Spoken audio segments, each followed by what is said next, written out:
Bismillahirrahmanirrahim. Assalamualaikum warahmatullahi wabarakatuh.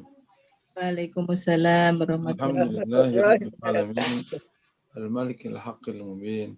Asyhadu an la ilaha illallah wa anna Muhammadan abduhu wa rasuluh. Allahumma fashalli wa sallim wa barik ala nabiyyina Muhammad wa ala alihi wa sahbihi ajma'in, amma ba'd.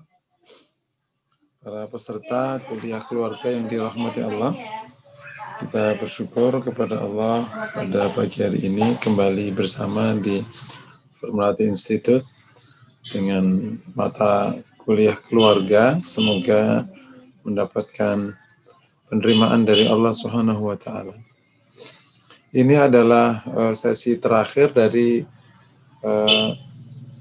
seluruh rangkaian kuliah keluarga, mulai dari pranikah, hukum keluarga, manajemen keluarga, dan pengasuhan.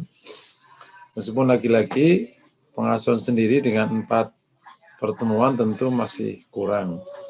Tapi insya Allah ini kita pokok-pokoknya sudah tersampaikan dan berharap nanti yang kurang-kurang bisa ditemui di angkatan kedua atau mungkin di kesempatan yang lain bersama pembicara yang lain atau bersama acara yang lain.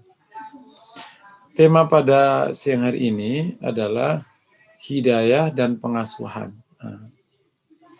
Pada dasarnya kalau kemudian kita bicara substansi dari pengasuhan, kemudian kita lihat juga di fakta-fakta di lapangan, dipandu oleh nusus syariah, nas syariah, bahwa pada dasarnya anak ini benar-benar tergantung hidayah dari Allah. Gitu. Saya ingin mengatakan begini karena ada 2 fakta yang anomali. Ada bapak terkadang sembarangan aja anaknya, Masya Allah jadi orang soleh dan luar biasa. Soleh bermanfaat. Bapaknya dulu ya duduk aja nyari uang, nggak pernah ngomong, nggak pernah ngapain gitu.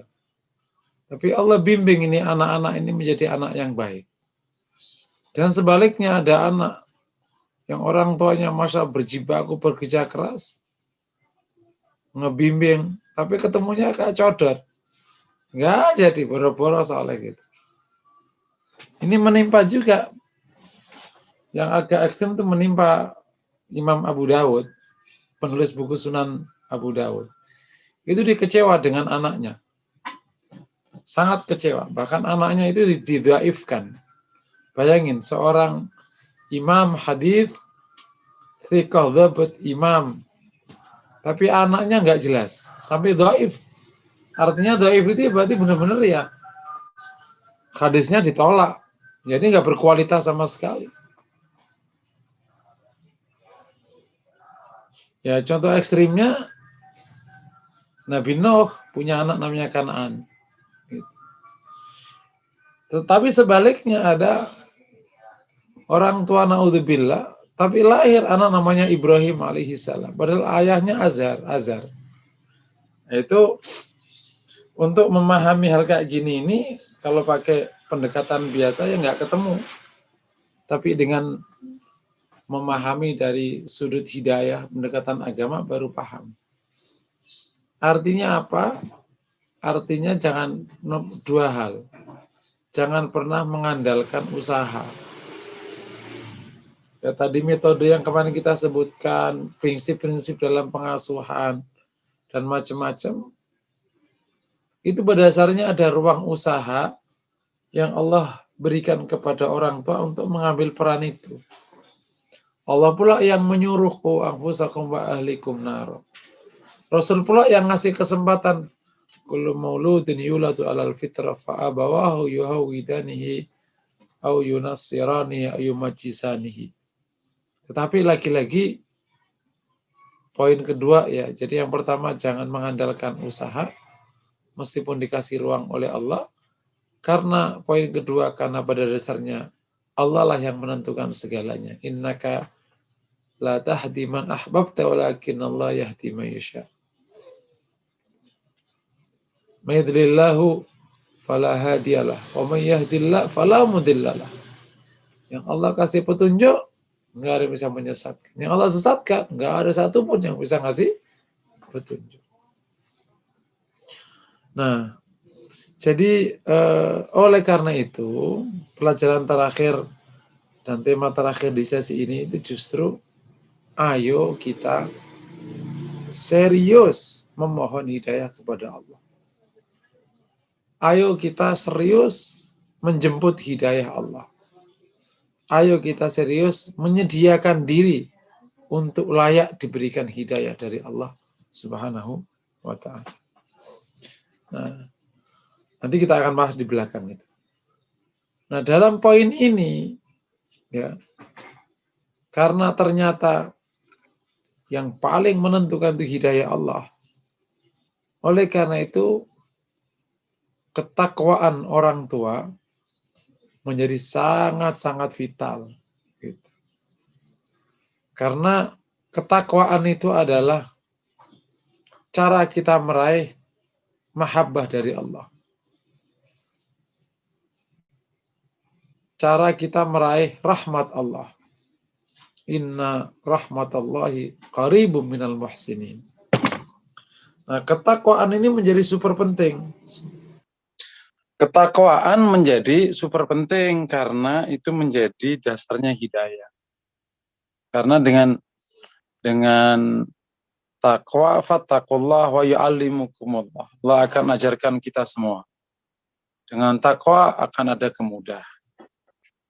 Nah, dengan takwa Allah akan berikan rezeki tiada kira. Nah, salah satu bentuk rezeki ya anak-anak yang saleh itu. Nah, jadi dari hidayah menuju takwa. Pada saat yang sama kita harus tahu hidayah itu ada dua. Sehingga kita perlu mendapatkan semuanya. Pertama hidayatul irsyad, yang kedua hidayatul taufiq. Hidayah irsyad adalah hidayah yang Allah berikan kepada hambanya untuk memberitahu tentang jalan kebaikan. Kalau di konteks pengasuhan, ya anak kita tahu ini, tahu itu hidayatul irsyad. Tahu halal haram, dan seterusnya, itu hidayatul irsyad. Yang kedua hidayatul taufiq. Allah bimbing hamba ini, ya termasuk anak-anak itu, untuk menjalankan apa yang dia tahu. Tidak semua orang tahu menjalankan yang ia tahu. Nah, kalau dapat hidayah taufik, maknanya dia akan bisa menjalankan apa yang dia tahu. Namanya hidayah taufik. Nah, kita di konteks pengasuhan butuh dua-duanya. Anak kita butuh mendapatkan hidayah taufik, kita juga perlu dapat hidayah taufik. Anak kita butuh hidayah irsyad, kita juga butuh. Sehingga setiap hari ilmu kita juga tambah, anak kita juga ilmunya tambah. Kebaikan kita juga tambah, kebaikan anak kita juga tambah. Hidayah taufik dan irsyad ini bersama-sama kita butuhkan. Karena untuk mencapai sebuah kesolehan, di samping hidayah taufik, di samping hidayah irsyad juga butuh hidayah taufik. Anak kita butuh hidayah taufik dan hidayah irsyad, kita juga butuh hidayah taufik dan hidayah irsyad. Nah, karena konstruksinya ternyata yang paling penting itu hidayah, maka sekarang PR-nya adalah bagaimana kita semua bisa mendapatkan hidayah dari Allah Subhanahu wa ta'ala. Jadi titik kritisnya sekarang dalam pengasuhan pada ujungnya akhirnya hidayah Allah. Oh ya, tadi ada yang lupa. Di samping ada istilah hidayah irsyad dan hidayah taufik, di sana ada yang namanya luasnya hidayah dan bermacam-macamnya hidayah. Kalau kita merujuk kepada kebaikan yang dikonstruksikan oleh cabang iman, maka orang dapat hidayah itu bisa dapat seluruh cabang iman itu, atau hanya sebagian dari cabang iman. Itu yang dapat menjelaskan terkadang ada orang rajin sholat tapi pelit. Berarti dapat hidayah sholat, nggak dapat hidayah dermawan. Ada orang dermawan sekali, tapi ibadah yang lain kayak zikir, tilawah itu males. Itu berarti dapat hidayah. Sudah kok nggak dapat hidayah tilawah dan nggak dapat hidayah zikir. Nah, kita itu hidayah, kita butuh anak kita itu dapat hidayah yang luas dan hidayah yang bermacam-macam. Gitu. Jadi bukan sekedar sholat, tapi kan butuh ya sholatnya, ya zakatnya, ya ininya, ya belajarnya, ya muamalahnya, ya akhlaknya, hubungannya sama sesama. Namanya saya suka menyebut hidayah itu bermacam-macam dan seluas-luasnya. Jadi makanya dalam Islam itu kenapa setiap hari kita disuruh untuk terus minta hidayah kepada Allah. Ihdinas siratal mustaqim. Karena hidayah itu bermacam-macam. Dan terkadang hidayah itu bisa dapat hidayah hari ini, besok nggak dapat. Makanya ada doa, la tuzigh qulubana ba'da idh hadaitana.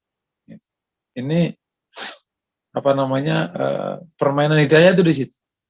La tuzigh qulubana ba'da idh hadaitana. Ya Allah, jangan kau bengkokkan hati kami setelah kau tunjukkan kepada kami.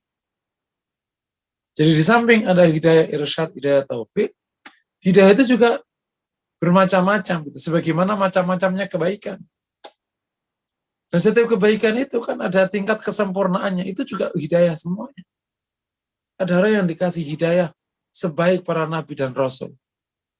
Tapi ada orang dapat hidayah ala kadarnya. Ya sekedar pokok-pokok kewajiban aja, yang lain nggak dikerjakan. Dan ada orang yang mendapatkan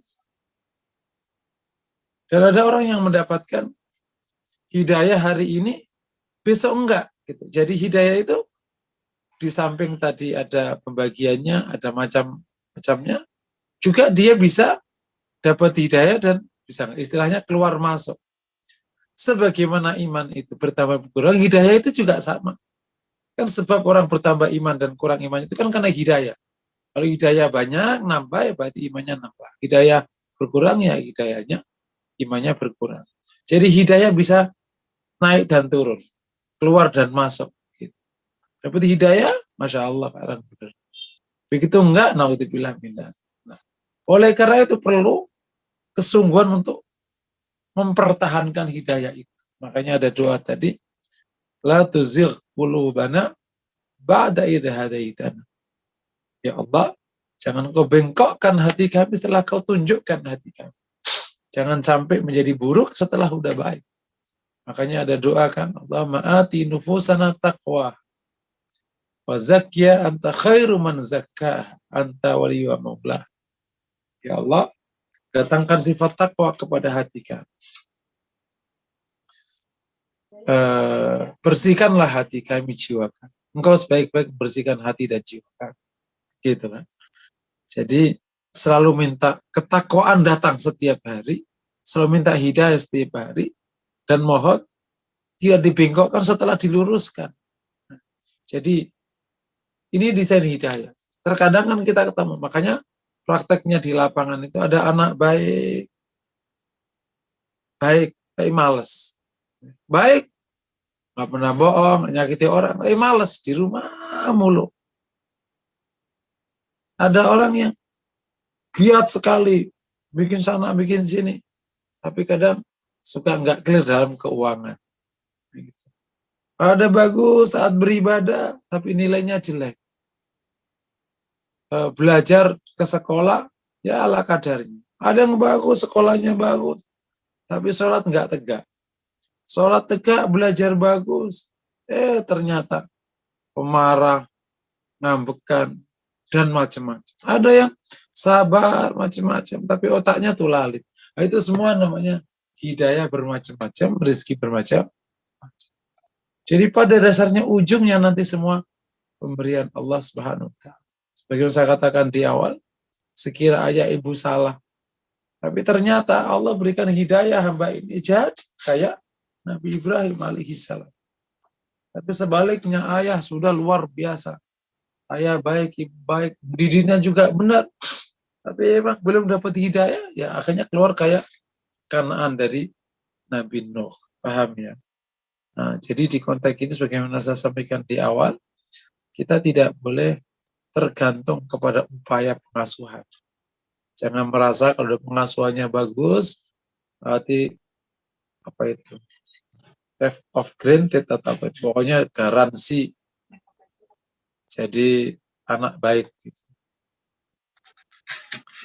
Demikian juga ketika akhirnya situasinya terbatas.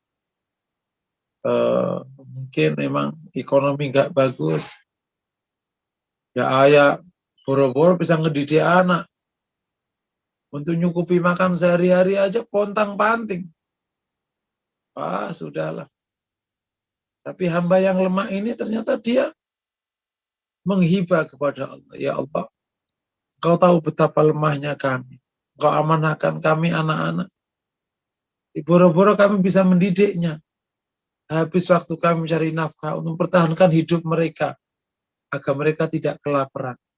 Aku serahkan anak-anakku kepadamu. Ya Allah, bimbing tuh anak-anak. Yang taat-taat, rajin-rajin. Yang lihat ayahnya kasihan. Rajin belajar, akhirnya bagus-bagus. Soleh-soleh, taat-taat. Dan itu juga tidak mustahil. Makanya, bagi siapa yang berlimpah sebab, jangan pernah mengandalkan sebab. Apalagi sombong dengan sebab. Karena yang memutuskan itu Allah. Dan bagi siapa saja yang kehilangan sebab, hampir tidak ada fasilitas untuk mendidik anak, mengasuh anak yang cukup. Jangan pernah putus asa, karena rahmat Allah itu luas. Dan hidayah itu bisa diberikan kepada siapa yang ia kehendaki. Oke, sebelum saya lanjutkan, ada pertanyaan, dipersilakan. Bapak.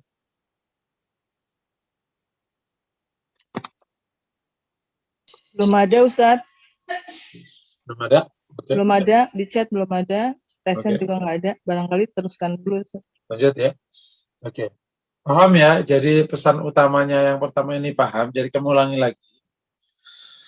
Kenapa si tema ini, tema terakhir sekaligus saya tekankan berulang, karena tidak sedikit orang tua, terutama yang cukup proses pengasuhannya, itu sangat menyandarkan pengasuhan. Ya, lengkap dengan fasilitas, dari kecil gizi cukup, nutrisi cukup, semuanya cukup, pol. Ujungnya anaknya naudzubillah. Tapi sebaliknya, banyak sekali keluarga yang kehilangan semua bentuk sebab ini. Rumah sepetak, tidur bareng-bareng, secara parenting wah udah bahaya. Makanan terbatas, bahkan rebutan makanan, tapi tidak menutup kemungkinan mereka-mereka ini justru dibimbing oleh Allah SWT menjadi anak-anak yang saleh. Itu nggak sedikit. Selalu ada contoh dari Nabi yang kayak begini. Nah, apa tadi? Kalau selalu ujungnya itu adalah hidayah, ya tadi, maka yang perlu kita tekankan adalah ketakwaan seorang orang tua kepada Allah, terutama ibadah mahdhahnya, terutama qiyamul lailnya. Saya ada kisah kecil yang menimpa seorang ibu ketika ia dapati anak-anaknya, Masya Allah, hafidh Quran dan seterusnya. Kemudian ditanya oleh salah satu temannya, ini rahasianya apa, Bu? Kata dia, rahasianya sepertiga malam itu, Bu.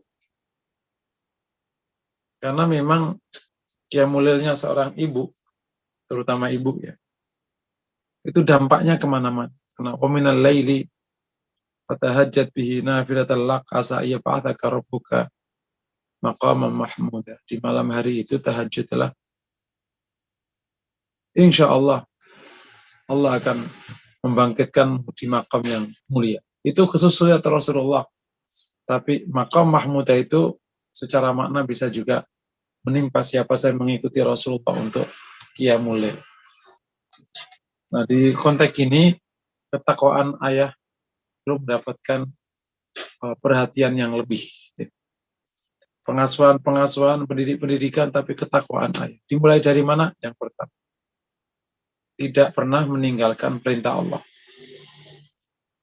terutama ibadah sholat. Kalau sampai ada ayah ninggalin sholat, na'udzubillahi min dzalik. Itu mau jungkir balik, didik anaknya, ya ada aja masalah.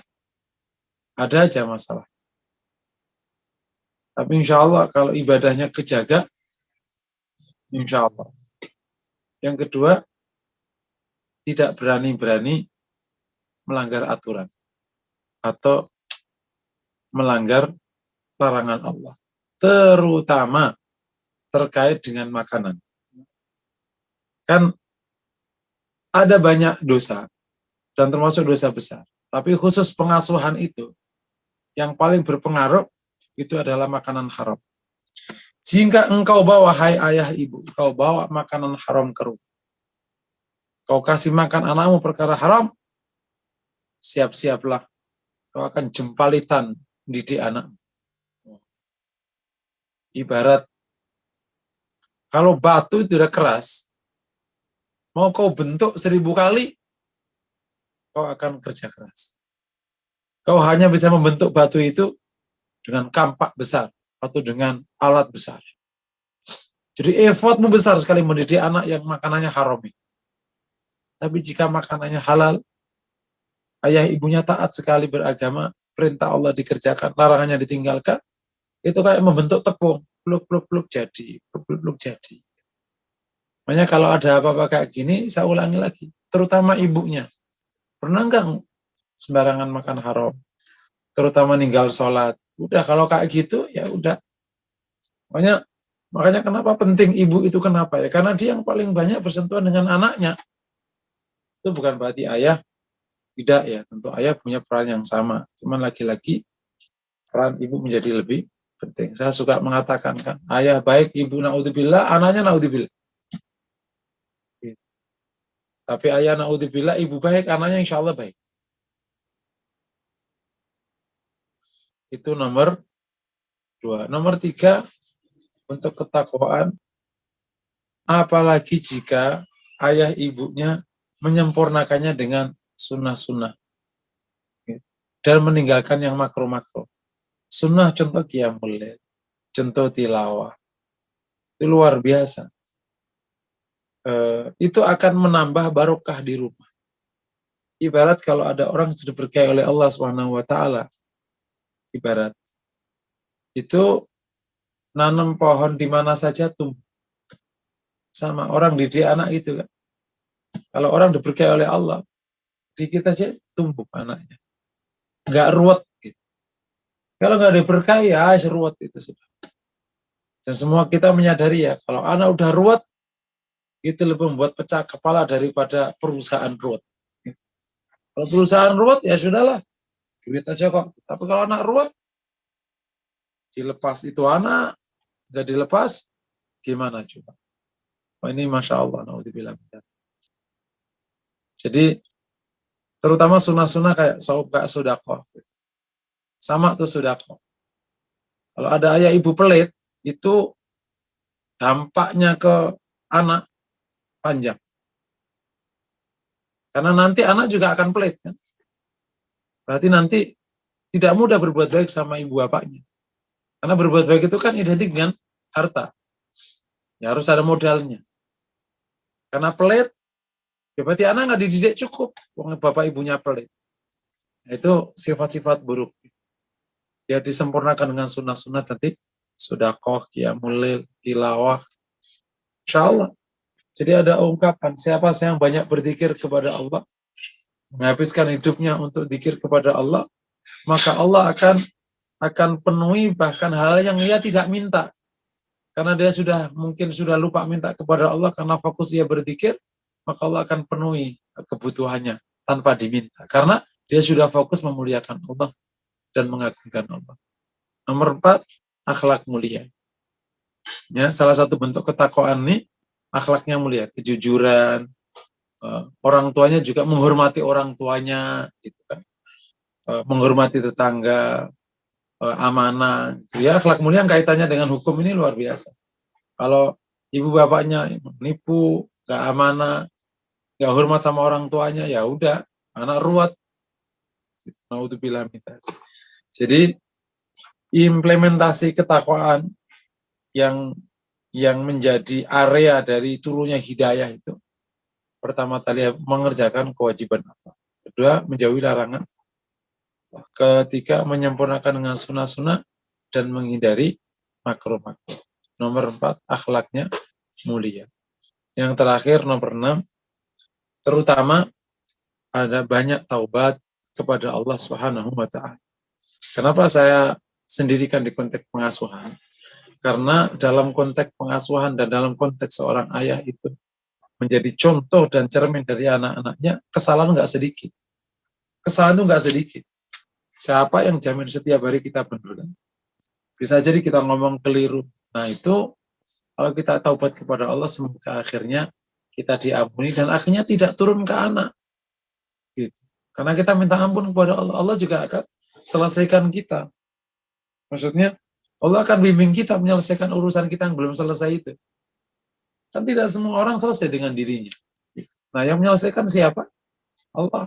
Banyalah taubat, tubu ilallah, fa inni atubu ilaihi fil yaum mi'atan. Taubatlah kepada Allah, saya taubat setiap hari 100 kali. Insya Allah, kalau kewajiban kerjakan larangan terakhir taubat, istilah kata salah-salahnya pengasuhan, semoga tidak sampai membuat anak itu kacau banget. Oke, sebelum kita lanjutkan, kalau ada pertanyaan dipersilakan. Ya baik Ustadz, ada pertanyaan dari Ibu Widianingsih. Tapi mungkin apa-apa dibacakan saja ya Ustadz. Bagaimana cara mendapatkan hidayah Allah? Barangkali udah dijawab, tapi diulang lagi Ustadz. Ya, ini sekaligus materinya ini, yang poin terakhir, tentang gimana mendapatkan hidayah dari Allah Subhanahu wa ta'ala.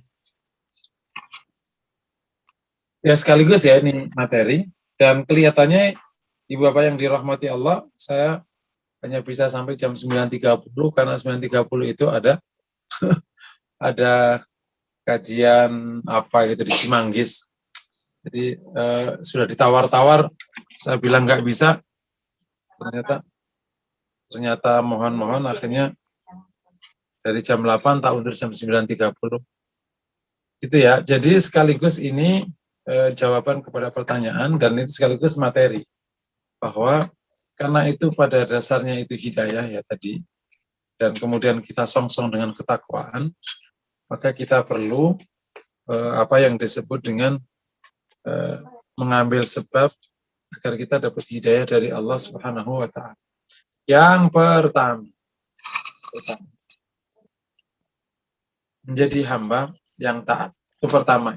Hidayah itu berawal dari ketakwaan. Gitu. Kita jadi orang taatnya dulu. Lah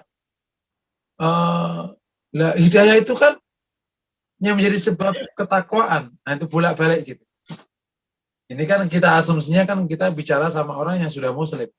Sudah ada hidayah Islam itu. Bukan bicara sama non-muslim. Yang pertama itu, kita taat aja. Yang pokok-pokok dulu dikerjain aja. Istilahnya menjadi, karena,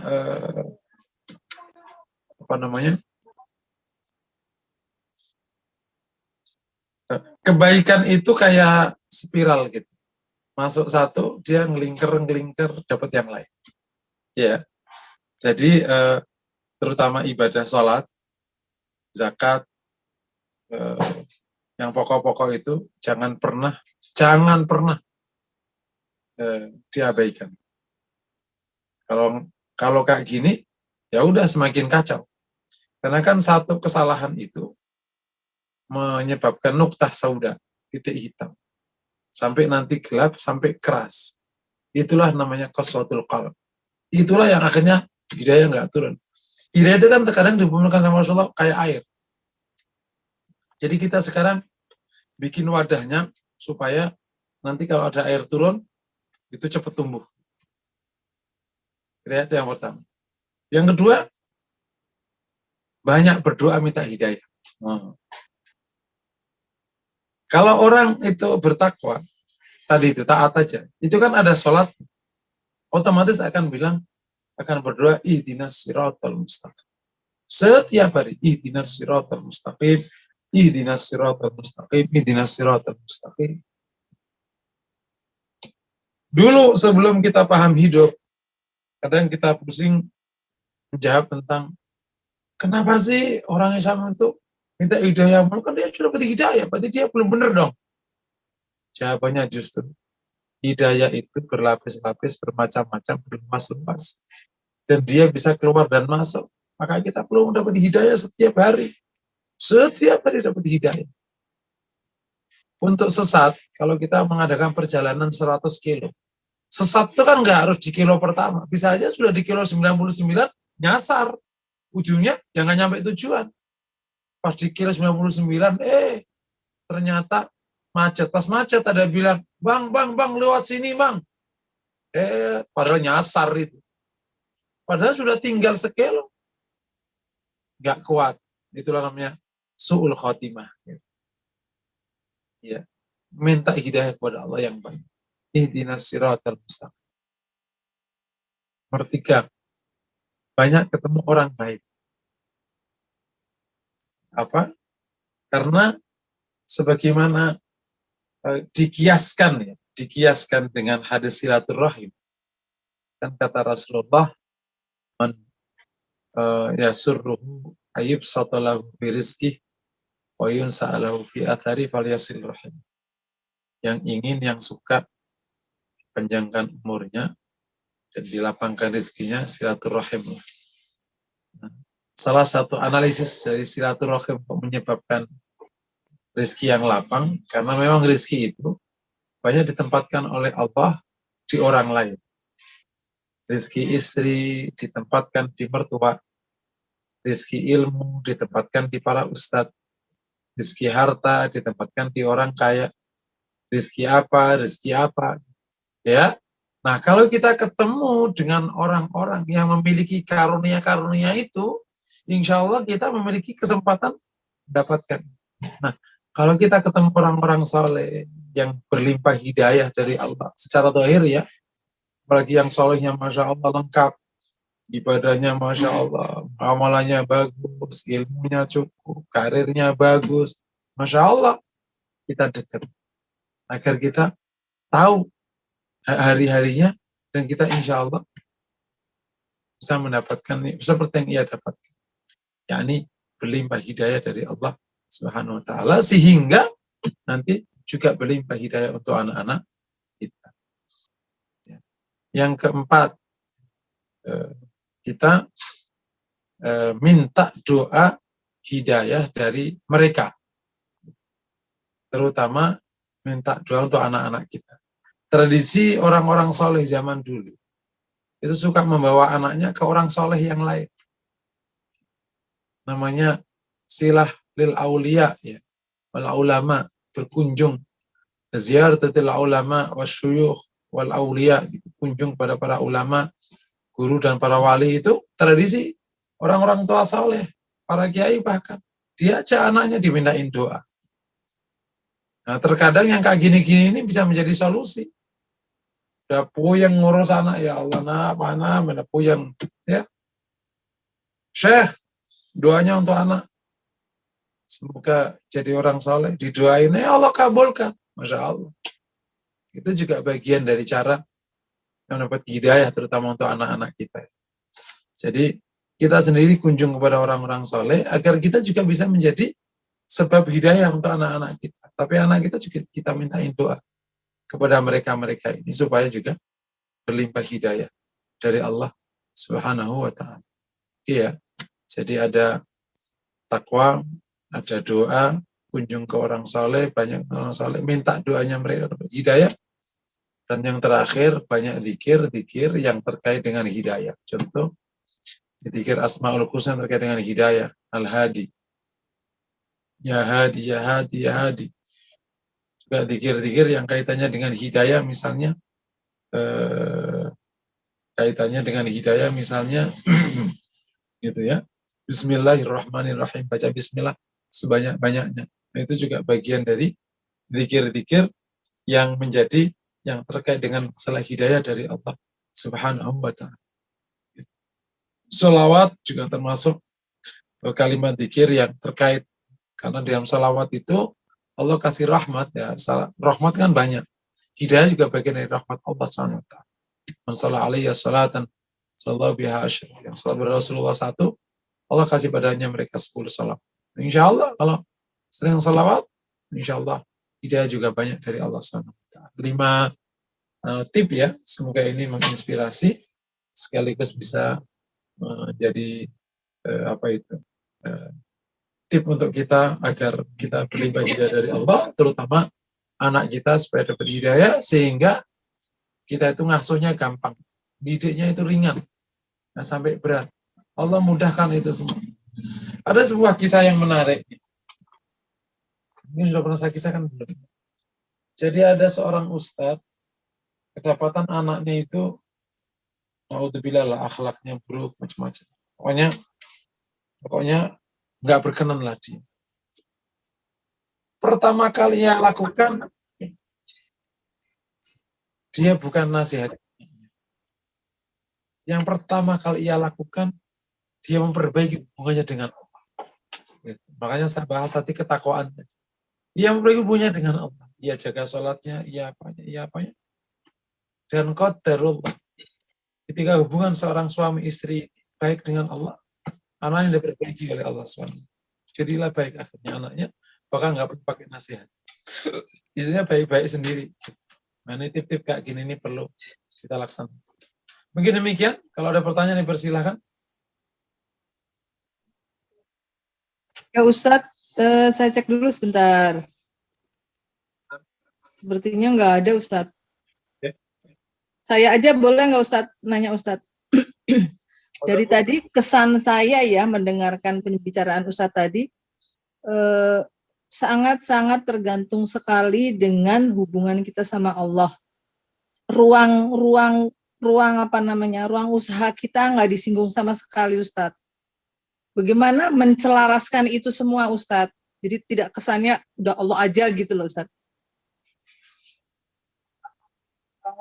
Sudah dibahas 3 kali pertemuan.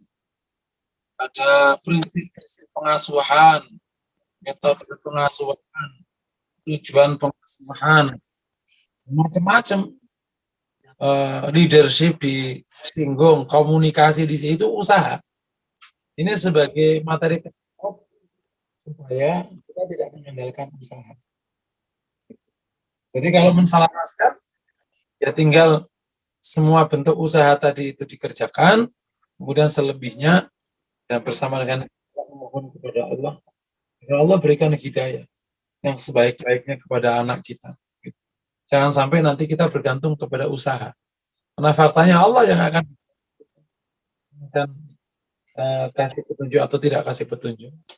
Jadi kalau selaras itu otomatis wajib kan ya. Kan barang siapa yang tidak tawakal, tidak masrahkan kepada Allah, dia merendah. Tapi yang tidak sebab dia maksiat kepada Allah. Naudzubillah. Betul? Bisa dipahami kan ya Bu ya? Ya, saya menekankan itu karena mungkin ada yang tidak ikut dari awal gitu Ustadz ya, baru muncul gitu kan, jadi supaya lebih clear gitu aja. Ada beberapa yang baru saya lihat wajah baru. Ustadz, jadi barangkali bisa ditutup. Ustadz kan mau ada aturan. Suaranya kok hilang. Yang itu karena banyak kasus pengasuhan itu terkadang orang tua udah merasa buntu gitu, dan tetap aja dia datang ke psikolog, datang ke psikiater, datang ke konsultan, tapi lupa dia dengan Allah itu yang paling pokok. Paling pokok. Begitu hubungan sama perbaiki, yang lain-lain gampang. Jadi rumusnya itu yang harus Allah alam. Ya Ustadz, terima kasih Ustadz. Apa kita tuh udah tidak ada pertanyaan?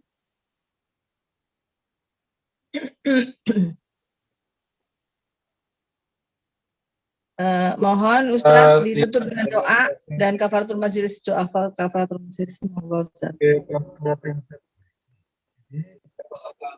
Allah, kita sudah sediain seluruh rentetan rangkaian kuliah keluarga ini dari empat bagian materi.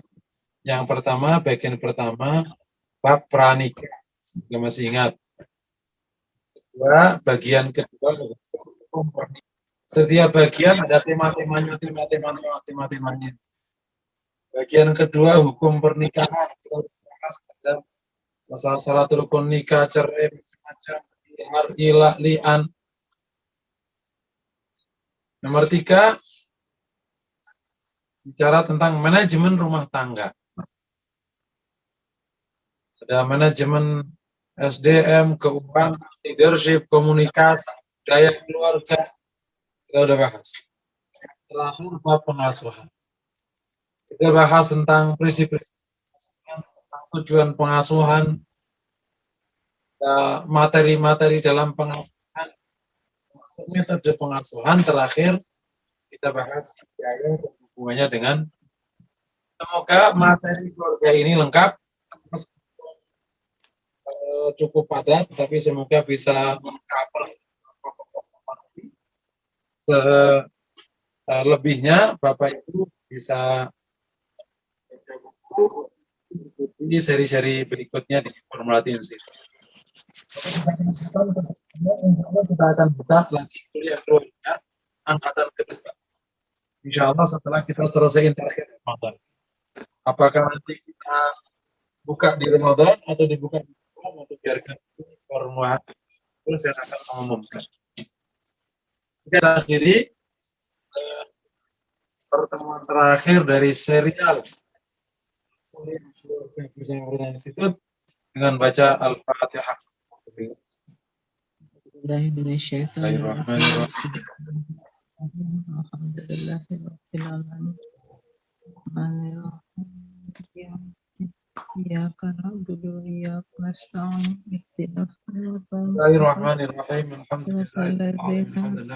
Amin. على محمد المجيد اللهم هب لنا من الصالحين من الخير ولا تجعلنا وإياهم من أهل الظهير اللهم وفقنا لما تحب وترضى اللهم اهدنا إلى صراطك المستقيم واهدنا إلى أحسن أخلاق دينا وهدي أولادنا وزوجاتنا إلى ما تحب وترضى ربنا آتنا حسنة وآخرة حسنة وقنا عذاب النار. Ya Allah, berikan kami anak-anak yang saleh, keluarga yang saleh. Ya Allah, hablana minasal, jadikan kami anak-anak kami, keluarga kami, keturunan kami, jangan jadikan kami keluarga kami dari hamba-hambamu yang jauh dari Engkau. Ya Allah, berikan kami hidayah, berikan kami pertolongan, berikan kami petunjuk, berikan kami rahmat barokah ya Allah dari sisi rahmat ya Allah ya Rahman. Allahumma ya Allah, kami selesaikan semua serial pendidikan ini, semoga Engkau jadikan kami anak kami jadi hamba-Mu yang saleh yang taat. Ya Allah, berkailah usaha kami, pengasuhan kami, jadikan anak-anak kami anak-anak yang saleh, anak-anak yang bisa memperjuangkan agama-Mu ya Allah, anak yang bersama agama-Mu ya Allah, yang taat kepada-Mu dan taat kepada orang tuanya ya Allah ya Rahman. Rabbana atina fid dunya hasanah wa fil akhirati hasanah wa qina adzabannar. Alhamdulillahi rabbil alamin. Bapak Ibu yang dirahmati Allah, jika ada perkataan yang tidak tepat atau salah, khilaf atau tulisan, semoga Allah maafkan kita, Allah ampuni kita, dan Allah akan taubat kepada kita. Dan saya mohon kepada jemaah sekalian beserta dari awal sampai akhir, jika ada yang kurang berkenan, Assalamualaikum warahmatullahi wabarakatuh.